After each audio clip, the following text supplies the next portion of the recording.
د نن ورځې تازه مهم او لنډ خبرونه له موږ سره په لنډو کې واورئ. درنو کتونکو او لیدونکو السلام علیکم، ستړي مه شئ، وخت مو په خیر. د افغانستان د ملي امنیت شورا د ملي امنیت لومړی مرستیال عادي فهیم له خپلې دندې استعفا کړې ده. نوموړي په خپله استعفا لیک کې ویلي چې د شخصي ستونزو له امله نور دغه دندې ته ادامه نشي ورکولی. هغه خپله استعفا ولسمشرۍ ماڼۍ او اجرایه ریاست ته وړاندې کړې ده. د ملي امنیت ریاست د هیواد مهم ارګان بللی دی او په دې برخه کې د مهمو پرمختګونو ډاډ هم ورکړی دی. چین او افغانستان د چین او افغانستان د خصوصي سکتورونو ترمنځ په رسمي ډول د 2.1 میلیارډ امریکایي ډالرو په ارزښت د افغانستان څخه چین ته د جلغوزو او نور وچو میوو د صادرولو تړون لاسلیک شو. ولسمشر محمد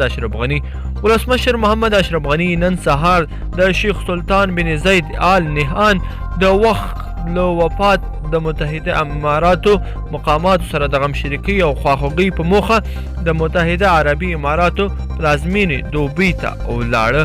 د امریکا دفاع وزارت ایران په افغانستان کې طالبانو ته وسلې او مهمات برابروي. پینټاګون وایي ایران په افغانستان کې د طالب وسلوالو ملاتړ کوي.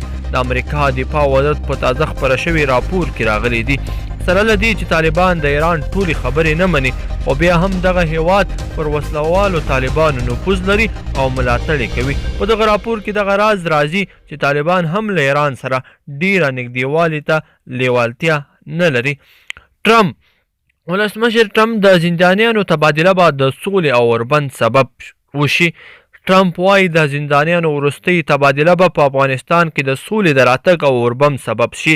د امریکا ولسمشر ډونالډ ټرمپ په یو تازه ټویټ کې له افغان ولسمشر مننه کړې ده او د نوموړي دا ګام یو زړور اقدام بللی دی. د ټرمپ په خبره دغه تبادله به د افغانان سولې ته نږدې کړي او په دغه هیواد کې به د اوربند او اوږدې جګړې د پای ته رسېدو سبب شي. درنو لیدونکو، په دې هیله چې دغه ویډیو خبري ټولګه مو خوښه شوې وي. ډیره مننه چې تر پایه پورې ما سره وکتله. مننه.